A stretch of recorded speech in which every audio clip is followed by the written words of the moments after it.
Hi friends, it's Valerie. Welcome back to this week's What's for Dinner. If you are new here, I would love if you would hit that subscribe button and join my YouTube family. And don't forget to leave a like or a comment down below because it really does help my channel.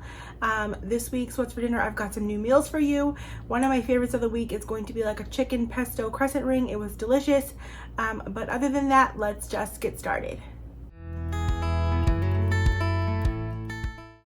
For this, I had a French bread I needed to use up, so I thought, you know what, let's have some breakfast for dinner and make some French toast out of it. So I'm cutting up 6 slices that are a little bit thicker than your typical like sandwich bread. I wanted that thickness. And then to a bowl or container, I'm combining 2 large eggs with 2/3 cup milk, 1 teaspoon of vanilla extract, 1/4 teaspoon of ground cinnamon, a pinch of salt, and I'm just fork whisking that together till all those ingredients are combined. Now, I don't ever really use recipes for breakfast like eggs or French toast. I kind of just combine things till they look good, but I did want to follow some recipes this time, so I will have those linked in the description box down below. I also had a lot of eggs to use up, so I figured why not make some scrambled eggs. So I'm putting 6 eggs in a bowl with 1/3 cup of half and half, and then 1/4 teaspoon of salt and 1/8 teaspoon of pepper, and I'm just again fork whisking that together until all the eggs are broken and well combined and you have like a nice even medium yellow color. And I've seen this before with on TikTok or something with people adding cottage cheese in their eggs, and I really wanted to try that, so I added just 1 nice hefty scoop of that into there and stirred that in as well. We rarely eat breakfast, but I do love my Blackstone electric griddle, so this is a perfect opportunity to use it. So I put some sausage on there. I have this on 350, and I put the lid down to kind of contain that heat, and I just kind of flip them every like 5 minutes to kind of get all the sides browned. I like the nice brown bits on the sausage. Then I went ahead and pushed this aside, and I'm putting some butter on the griddle, and I'm going to put my eggs on there. Now, y'all know how to make breakfast and eggs, I'm sure. This is for anyone who's more interested in like this griddle or griddle temperatures. I still kept this on 350, and I just kind of watched those eggs until they were my like desired doneness. And I did the same thing, put some butter as well. My camera had run out of memory, so I did have to take the eggs and sausage off because I had to go and remove some things so I could continue to film for you guys. But anyways, yeah, put some butter down, then put those French toast pieces, and I just kind of watched those and like flipped them when they were my like the doneness and brownness that I like. And then I just served this all up with, I put some blackberries on that French toast, and this was like so good. Like I said, we don't eat breakfast very often, but really enjoyed the French toast. And I don't know if it was the griddle or what, but it was so crispy and so good. It makes me want to have breakfast more often. But I'm currently addicted to sausage as well, so definitely am making more sausage on this Blackstone griddle. I really got to get more use out of this. So if there's any recipes you'd like to see on an indoor griddle like this, go ahead and let me know down below so that I can try to make some more things on this griddle besides breakfast as well. On this night, I needed something really simple and quick, and one of my favorite go-tos is garlic bread meatball subs. So I have made this before in the past, so I will leave a link to that in the description box down below for you guys. But it's really tasty, and I love the addition of making it garlic bread versus your basic meatball sub. For this meal, you're going to need some chicken, so some cooked chicken. So I just cooked this up using the Kinder's Italian blend, and I am halving the original recipe that I'll have linked for you because we just don't need that much. So I'm just needing about 1.25 cups worth of chicken, and I'm adding that to a bowl that I've already added in about 2.5 tablespoons of basil pesto into. I think next time I make this, I'm going to add another tablespoon or 2 because we really like pesto. And then to that, I've also added in 1/2 cup of cheese. It calls for Monterey Jack, but I had Italian blend and I thought it'd be perfect with this, so I just added that in and mixed it all together. Next, I'm taking a baking sheet, and I use these like silicone baking mats on there, but you could use parchment paper as well. And I'm gonna take a thing of the Pillsbury Crescent dough, and I broke it up. It's 8 pieces. Now, like I said, this is half a recipe because we just don't need that much.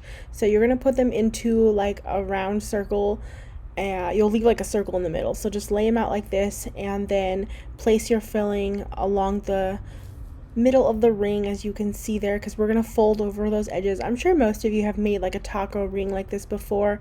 But I thought it'd be fun to do something different. I had pesto to use up, and I have a lot of these like Crescent rolls right now because I got a bunch for 50 cents each, so figured I'd find some meal to make with it. And boy, am I glad I did look this up because it ended up being one of my favorite meals of the week. But anyways, just yeah, put the filling all in the middle as best you can. You don't have to be completely neat, but then kind of press it together, and then you're going to fold over each of those triangles and push them, like tuck them under the best that you can. And there is going to be some gaps, so don't worry about that. It's not a big deal, but you do kind of want to keep it as tight as you can. As you can see, like I have an edge right now that I kind of have to press together. It'll be better like to keep it contained, because I have done one in the past that I like left it loose and it was a mess. But anyways, then I'm taking about a tablespoon of pesto. I dollop little bits all across each little crescent piece, and then I'm just basting that across the top of all of the whole thing. And I'm baking that at 375 degrees Fahrenheit. It says for 18 to 22 minutes. I checked it at 16 minutes, and this was how browned it was. So that is going to vary depending on your oven. So keep an eye on that. I'd say even at 15 minutes if you don't want it to be too dark. So 16 minutes was perfect for me. And it was nice and crispy on the bottom as well as the top. So there was no like raw dough filling at all. It was very crispy. And I served this with a side salad, just spring mix, cucumbers, tomatoes, some of my favorite things. And wow, we absolutely love this. But we are huge pesto lovers, and I just love how delicious this meal was while still being easy. And you could definitely not grill up chicken the way I did, but you can just use rotisserie chicken or whatever you already have on hand. If you already keep frozen chicken in the freezer, like shredded chicken, that would work perfectly. On this day, I actually woke up feeling really sick, and thankfully it only lasted just the one day, and then I was feeling better. But I was not cooking, so I took the opportunity to satisfy one of my cravings and had In-N-Out. I love their double double. I get whole grilled onions and fried mustard. I just love it that way. And then we got some animal fries as well, and this really just hit the craving spot for me.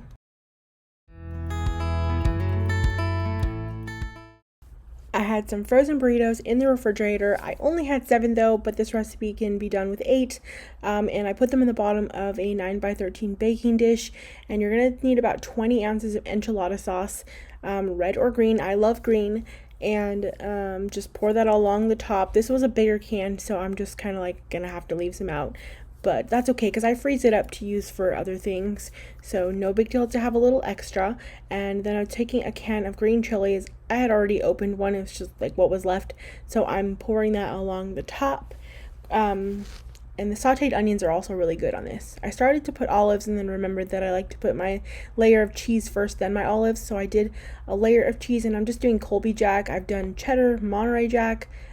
Both are really great on this, and then some sliced olives all along the top. I don't really measure that, I just kind of put to my liking. And I bake that at about 350 degrees for about 40 minutes. And I have made this in the past, it's just been a while, and I like to show my new subscribers because it is one quick, easy, and simple meal, but it is one of my favorites. You can get it done super fast, and I always keep Spanish rice in the freezer, so I make a batch and then I take half of it and I put it in a freezer bag, and this way I can just reheat it to go along with a quick meal like this. And we have a nice side, and it complements it very well, and it doesn't change like the taste of the rice, which I love. But yeah, we love this meal. Okay, for this last meal, you're going to need some maple syrup. If you don't have maple syrup, you can use pancake syrup. I do not judge, it is completely fine. But I'm going to add to a little bowl here a 1/4 cup of that, and I'm adding 2 tablespoons of soy sauce to that. And then I'm adding a good 2 tablespoons of garlic. Now, I will put a recipe linked in the description box that kind of like is similar to this, similar enough. So it calls for 1 clove, but I need more than that. And then I'm adding a little bit of ginger, just one of these little easy cubes that you can keep in the freezer, and I'm adding that in and giving it all a good stir. Now I have about a pound's worth of salmon here, and I'm adding that marinade to that. I am going to give that a quick toss, and yes, I am just using my hands. I have to wash them anyways, so it's okay. And I'm tossing them around in there, making sure they're nice and covered, and then I will let that marinate for at least 30 minutes, and I just stick it in the fridge. Now, this is not the best clip ever, but I still wanted to show you. I decided to use the Ninja Foodie grill for this, but you can bake it, you can air fry it. I love air fried salmon, but I was using the grill function for this moment, and I was using my little thermometers that are wireless in there. They are so helpful for things like that. And as you can see, I'm showing you this Sweet Baby Ray's sweet teriyaki sauce. Now, in the end, this was a good marinade. It tasted nice, like light sweetness, but I like a little bit more sweetness. So either typically I would add a little bit of brown sugar, but I had this sauce, so I just warmed some up and I put some across the top. I just brushed it on the salmon. I even brushed a little on the green beans that I made on the side, and I made some white rice, put some furikake on that, and overall it was a really delicious meal because we love salmon a lot, so we really enjoyed this. Now, the recipe that I will have linked for you is going to have oven instructions for you. And if you air fry, I typically air fry at about 400 degrees for 8 to 12 minutes, depending on the thickness of the salmon. Same thing with the grilling. I did it on the high function, and it was about 10 minutes for that. Thanks so much for watching, friends. Don't forget to hit that subscribe button and that little bell so you don't miss out on any future videos. And I hope you all are having a great day.